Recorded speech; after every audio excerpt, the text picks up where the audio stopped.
Hello students. पिछले जो हमारा लेक्चर था उसमें हमने इकोलॉजिकल सक्सेशन के बारे में जाना।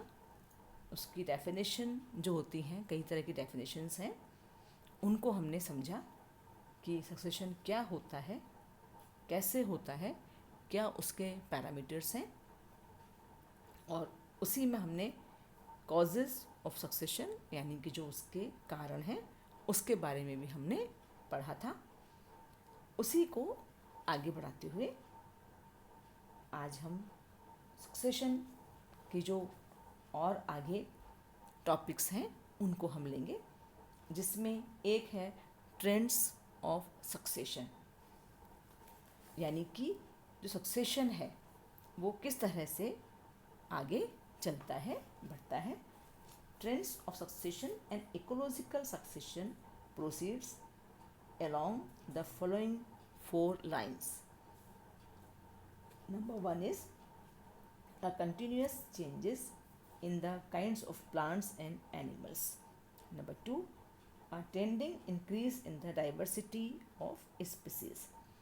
Number 3, an increase in the organic matter and biomass supported by the available energy flow, but in heterotrophic succession reverse is also true. And the fourth one is decrease in net community production और annual yield, यानी कि एक प्रकार के जो plants हैं या animals हैं उनमें जो है हमेशा कंटिन्यूस वहाँ पर चेंजेस होते रहते हैं। इसी तरह से जो वहाँ पे मिलने वाली स्पीसीज़ हैं उनके डेंसिटी में भी हमें देखते हैं कि बहुत अधिक वृद्धि हो जाती है।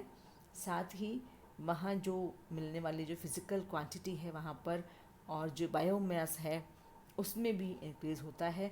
जो वहाँ पर मिलने वाली जो एनर्जी फ्लो है उसी के द्वारा वो रेगुलराइज किया जाता है, और इस तरह से जो पूरी जो कम्युनिटी है उसका जो प्रोडक्टिविटी है उसकी एनुअल प्रोडक्शन रेट में भी कमी आ जाती है।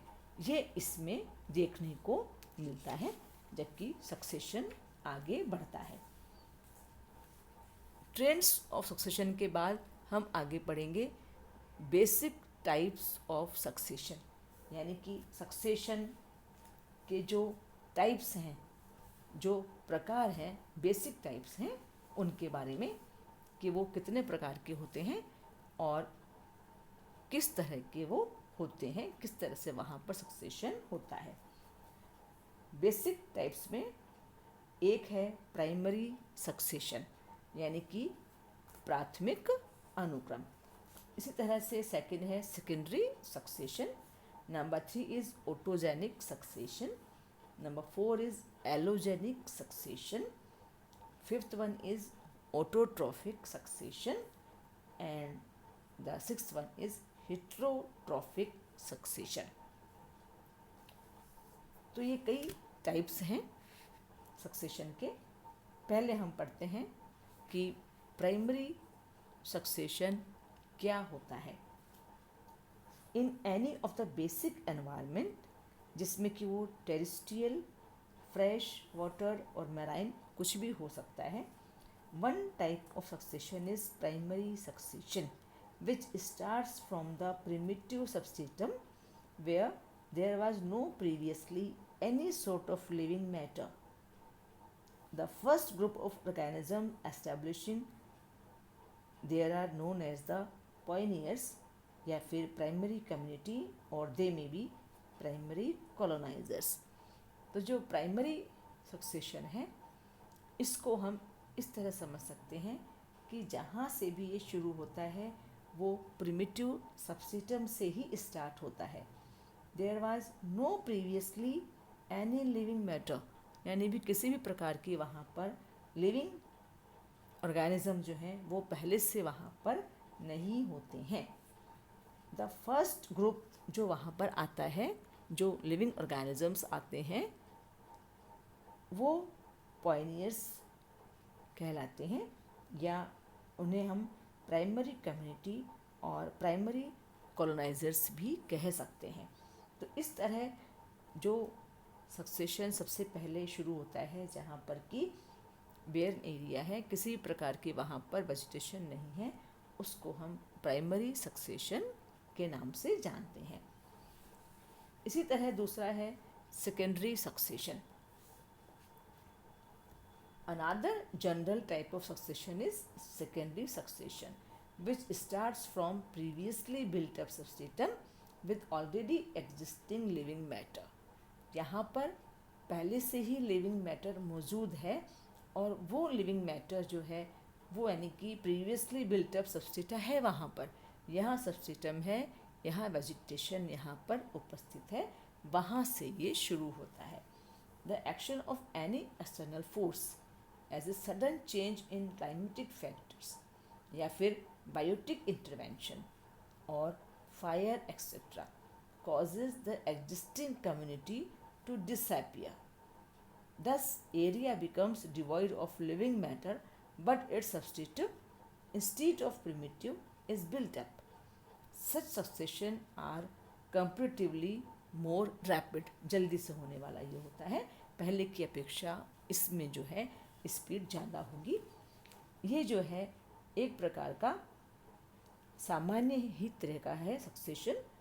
इसमें पहले से ही वहाँ पर लिविंग जो ऑर्गेनिज्म है वो वहाँ पर प्रेजेंट होते हैं, यानी कि सबस्ट्रेटम वहाँ पर पहले से ही है। वहाँ पर किसी भी प्रकार का जो एक्सटर्नल फोर्स हैं जिसमें कि क्लाइमेटिक चेंजेस हो जाना, अचानक से क्लाइमेट जो फैक्टर्स हैं उनमें अचानक से बदलाव आ जाना, उसके कारण वहाँ पर मिलने वाली जो कम्युनिटी है वो किसी कारण से ख़त्म होने लगती है, हो जाती है। इस प्रकार से वहाँ का जो वो एरिया है वो लिविंग ऑर्गेनिज्म से वहाँ पर वो ख़त्म हो जाता है और पहले से जो बना हुआ है ये हम जानते हैं कि पहले वहाँ पर है, लेकिन बाद में किसी भी कारण से वहाँ पर ख़त्म हो जाता है और इस प्रकार वहाँ पर फिर दूसरी कम्युनिटी वहाँ पर आ जाती है। तो ये जो है सेकंड सक्सेशन, जिसमें कि पहले से ही लिविंग सबसिस्टम वहाँ पर प्रेजेंट है। इसके बाद आता है ऑटोजेनिक सक्सेशन।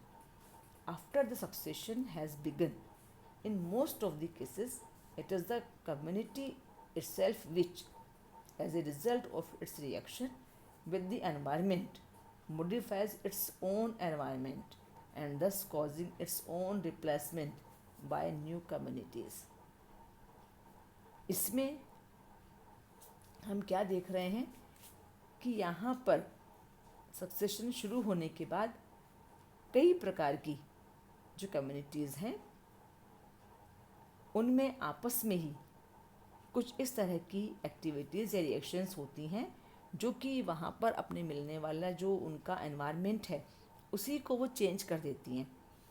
जब वहाँ उनका मिलने वाला जो एनवायरनमेंट है, जो उनका क्लाइमेट है, जब वो चेंज हो जाएगा तो उस चेंज के कारण वहाँ मिलने वाली जो स्पीसीज़ हैं वो वहाँ पे रहने के लिए वहाँ पर अनुकूल नहीं है। तो ये जो है ये दूसरी कम्युनिटीज़ इस कारण से वहाँ पर आ जाती हैं और पहले वाली को ये रिप्लेस कर देती हैं। तो कहने का मतलब है कि जो वहाँ पर खुद मिलने वाली जो कम्युनिटीज़ हैं वो खुद ही अपने रिप्लेसमेंट का कारण बनती हैं। ऑटोजेनिक, ऑटो मीन्स स्वयं, खुद के द्वारा, इसलिए ये खुद ही के द्वारा एक तरह से सक्सेशन का कारण बनती हैं। इसी में एक और है allogenic succession. Allogenic, in some cases, however, the replacement of the existing community is caused largely by any other external condition and not by the existing organism. Such a course is referred to as allogenic succession. यहाँ पर ये बिल्कुल autogenic succession का reverse है, उल्टा है ये, जहाँ पर बाहरी जो फैक्टर्स हैं या फिर जो कुछ इस तरह के इवेंट्स हैं, घटनाएं हैं, उनके कारण रिप्लेसमेंट होता है और जो खुद वहाँ पर स्पीसीज हमें मिलती हैं वो खुद अपने रिप्लेसमेंट का कारण नहीं बनती, इसलिए इनको एलोजेनिक सक्सेशन के नाम से हम जानते हैं। यहाँ पर जो उनका चेंजेस होते हैं वो बाहरी जो एक्सटर्नल कंडीशंस हैं, फैक्टर्स हैं, उनके द्वारा होता है। इसीलिए इनको एलोजेनिक सक्सेशन कहा जाता है। फिर इसमें आता है autotrophic succession. Autotrophic, it is characterized by early and continued dominance of autotrophic organisms. यहाँ पर autotrophic organisms dominant होते हैं इस वाले टाइप के सक्सेशन में। लाइक ग्रीन प्लांट्स, हम जानते हैं कि जो ग्रीन प्लांट्स हैं वो ही ऑटोट्रॉफिक होते हैं। It begins in A predominantly inorganic environment and the energy flow is maintained indefinitely. There is gradual increase in the organic matter content supported by the energy flow. ये एक तरह की continuous जो यहाँ पर ऑटोट्रॉफिक प्लांट्स होते हैं उनके द्वारा किया जाता है। जिस भी कम्युनिटी में ऑटोट्रॉफिक प्लांट्स अधिक होंगे वहाँ पर ऑटोट्रॉफिक सक्सेशन रहता है। एक तरह से ये इसमें जो एनर्जी फ्लो है वो बिना किसी लिमिटेशंस के आगे चलता रहता है और इसमें निरंतर जो ऑर्गेनिक एलिमेंट्स हैं उनमें यहाँ पर एक तरह का इंक्रीज़ होता रहता है जो कि एनर्जी फ्लो के लिए बहुत ही सहायक इसमें सिद्ध होते हैं। इसी तरह से फिर इसमें है heterotrophic succession. It is characterized by early dominance of heterotrophs. तो यहाँ पर भी नाम से ही हमें समझ में आ रहा है हेटेरोट्रॉफ्स। पहले वाले में था ऑटोट्रॉफ्स, यहाँ पर हेटेरोट्रॉफ्स हैं। यहाँ पर जो डोमिनेंट स्पीसीज होती हैं they are heterotrophs such as bacteria, actinomycetes, fungi, animals etcetera. यानी कि ग्रीन प्लांट्स यहाँ पर डोमिनेंट्स नहीं होते हैं।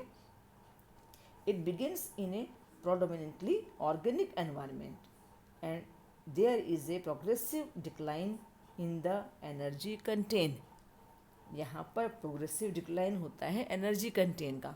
तो जो हमने ऑटोट्रॉफिक सक्सेशन में पढ़ा था उसका यहाँ पर उल्टा होता है, क्योंकि ये हेटेरोट्रॉफ्स हैं और उन्हीं के द्वारा ये रेगुलराइज किया जाता है, जिसमें कि बैक्टीरिया हैं, एक्टिनोमाइसीटीज, फंजाई हैं और एनिमल्स हैं।